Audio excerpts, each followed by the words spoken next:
इस रेसिपी के साथ पहली बार में ही कराची हलवा एकदम परफेक्ट तैयार होगा। बहुत ही स्ट्रेची और चुई हलवा, जिस कदर भी आप इसको स्ट्रेची और लचकीला सा बनाना चाहते हैं बिल्कुल वैसा ही तैयार होगा। इतनी आसान रेसिपी इससे पहले आपको नहीं मिली होगी। चलें जी स्टार्ट करते हैं। बिस्मिल्लाहिर्रहमानिर्रहीम। कराची हलवा तैयार करने से पहले हमें डिश को पहले से रेडी करना होगा। कोई सी भी डिश लेके उसको ऑयल से अच्छे से ग्रीस कर लेना है। देन इस पर बटर पेपर लगाना है और इस तरह से बटर पेपर के ऊपर भी आपने घी से अच्छे से ग्रीस कर लेना है। अब एक बर्तन में मैंने ऐड करना है 1 कप से थोड़ा सा कम मैंने कॉर्नफ्लोर ऐड करना है, और ये फुल कप नहीं है, थोड़ा सा कम है।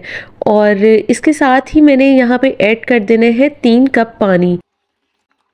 यहाँ पे जी मैंने 3 कप पानी ऐड कर दिया है और अब मैं इसको अच्छी तरह से मिक्स कर लूँगी। जिस बर्तन में कराची हलवा तैयार करना है उस बर्तन में भी आप डायरेक्ट ऐड करके उसमें मिक्स कर सकते हैं। कॉर्नफ्लोर को पानी में अच्छी तरह से हल करने के बाद मैंने यहाँ पे ऐड करना है खुले बर्तन में इस कॉर्नफ्लोर के मिक्सचर को। इसी बर्तन में हमने पकाना है और अब सारा काम इसी बर्तन में ही हमने ऐड करना है, कोई सेपरेट नहीं। और यहाँ पे जी मैंने 2 कप चीनी ऐड करना है। सबसे पहले मैंने 1 कप चीनी ऐड कर दिया है इसमें, और इसके बाद जी मैंने यहाँ पे 5 से 6 चम्मच मैंने अंदाजे से घी के ऐड कर दिए हैं। अब 1/4 टीस्पून सिट्रिक एसिड में ऐड करूँगी। ये आप देख सकते हैं 1/4 टीस्पून ही इसमें ऐड करना है। लेमन जूस भी ऐड कर सकते हैं और सिट्रिक एसिड भी। बेसिकली दोनों का काम एक ही है, लेकिन इस रेसिपी में ये एक चीज़ 2 काम करेगी। एक तो ये कि ये शुगर में क्रिस्टलाइजेशन नहीं होने देगी, और दूसरी बात ये कि जो इस हलवे की ख़ास बात है, जो लचक होती है इसमें, इससे वो भी आती है। और यहाँ पे जी आप चंद ही मिनटों में देखेंगे कि ये एक डो की शक्ल इख्तियार कर लेगी। और यहाँ पे आप देख सकते हैं ये गाढ़ा होना स्टार्ट हो गया है, और इसी पॉइंट पे मैंने दूसरा कप भी चीनी का ऐड कर दिया है। इसको मुसलसल चम्मच चलाते हुए मिक्स करते जाना है, हाथ बिल्कुल नहीं छोड़ना। जैसे ही ये गाढ़ा होना स्टार्ट हो जाएगा तो असल मेहनत का काम यहाँ से ही स्टार्ट हो जाएगा। जैसे जैसे ये थोड़ा सा पकता जाएगा और आप देखेंगे कि इसमें घी थोड़ा सा ऑब्जॉर्ब हो गया है, और अब आप इसमें दोबारा से ऐड कर देंगे 2 चम्मच घी के। यहाँ पे आप देख सकते हैं ये कितना, इसमें जो घी मैंने ऐड किया था वो अब आपको नज़र नहीं आ रहा, और इसी पॉइंट पे मैं ऐड कर दूंगी 2 चम्मच घी के। फिर से हमने इसमें मुसलसल चम्मच चलाना है, और इसके बाद ये दोबारा से इसी तरह हो जाएगा और इसमें घी फिर से नज़र नहीं आएगा, अब्जॉर्ब हो जाएगा। और इसके बाद दोबारा से मैं यही प्रोसेस करूँगी, 2 चम्मच घी के मैं अगेन ऐड कर दूँगी। इस तरह से तकरीबन मैंने 3 बार ऐड किया है, और जब तक इसमें ऑयल आना स्टार्ट नहीं होगा तब तक हमने इसी तरह 2-2 चम्मच ऐड करके घी ऐड कर देना है। तकरीबन आधी प्याली घी की इसमें ऐड हो गई थी। और इसके बाद जी यहाँ पे आप देख सकते हैं 20 से 25 मिनट के बाद इसकी ये कंडीशन हो जाएगी। ये थोड़ा सा ट्रांसपेरेंट भी हो रहा है और इसमें घी भी छोड़ना स्टार्ट कर दिया है, और आप देख सकते हैं ये किस तरह से इकट्ठा हो चुका है और पेंदा छोड़ दिया है। अब इस पॉइंट पे आपने ऐसा बिल्कुल नहीं करना कि ये हलवा पक चुका है, ये अभी बिल्कुल तैयार नहीं है, बिल्कुल ये कच्चा है, पकने वाला है। जैसे ये घी छोड़ना स्टार्ट करेगा तो जो हम 2-2 चम्मच करके घी ऐड कर रहे थे वो हमने ऐड अब नहीं करना। अब हमने यहाँ पे बस कुक करना है, और ख्याल रहे हमने मीडियम टू लो फ्लेम पे ही इसको कुक करना है। अब यहाँ पे जी हमारा हलवा तकरीबन पक चुका था, तो मैंने यहाँ पे ऐड कर दिया है फूड कलर। मैंने यहाँ पे रेड फूड कलर ऐड किया है, आप कोई सा भी ऐड कर सकते हैं, ऑरेंज ऐड कर सकते हैं, ग्रीन ऐड कर सकते हैं। यहाँ मुझे 35 मिनट्स हो गए थे इसको पकाते हुए, और फिर मैंने इसमें फूड कलर ऐड किया है और मैंने स्ट्रॉबेरी एसेंस ऐड किया है। आप एसेंस को स्किप भी कर सकते हैं, अगर आप ऐड करना चाहें तो वनीला भी ऐड कर सकते हैं, अगर ऑरेंज फूड कलर ऐड कर रहे हैं तो ऑरेंज ऐड कर सकते हैं।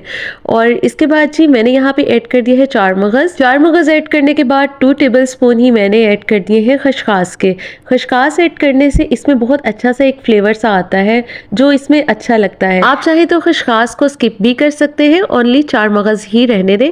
और इसके बाद जी हलवा पकाते हुए तकरीबन 40 to 45 मिनट्स हो चुके थे, और यहाँ पे जी मैं अब आपको इसकी पहचान बताती हूँ कि किस तरह से पता चलेगा कि ये हलवा बिल्कुल तैयार हो चुका है और लचकीला तैयार हुआ है। जितना ज़्यादा आप इसको पकाएंगे उतना ही ज़्यादा इसमें लचक आएगी। थोड़ा सा हलवा आप किसी चीज़ में ऐड करें और इसको थोड़ा सा ठंडा करके फिर आप चेक करें। इस तरीके के साथ यहाँ मैंने निकाल लिया था और इसको थोड़ा सा ठंडा कर लिया था, और इस तरह से खींचने से इसमें लचक आ रही है, और इसका मतलब ये है कि इसमें काफ़ी लचकीलापन आ चुका है। अगर आप इससे भी ज़्यादा कुक करेंगे तो इससे भी ज़्यादा और लचक आएगी।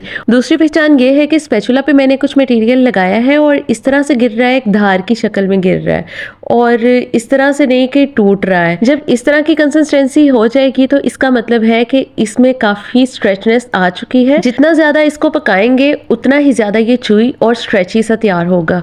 आप इसको 50 to 55 मिनट्स भी पका सकते हैं।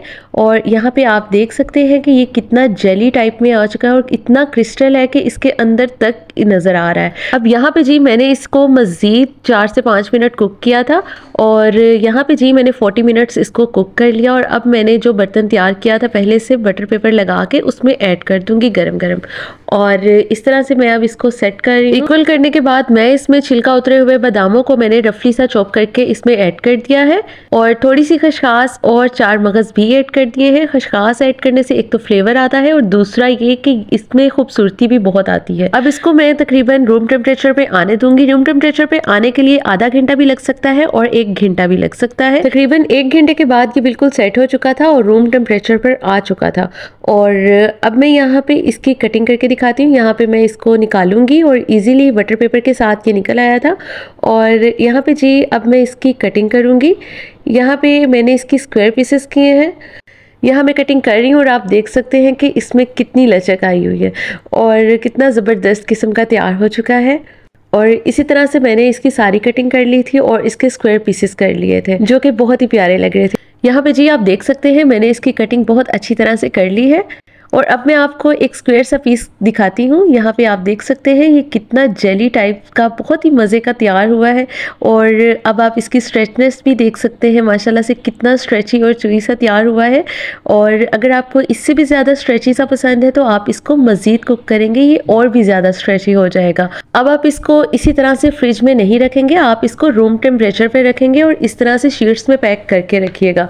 और मैंने इसी तरह इसको ट्रांसपेरेंट सी शीट्स लेके मैंने इसको पैक कर दिया था और बिल्कुल इसी तरह से आपने पैक करना है।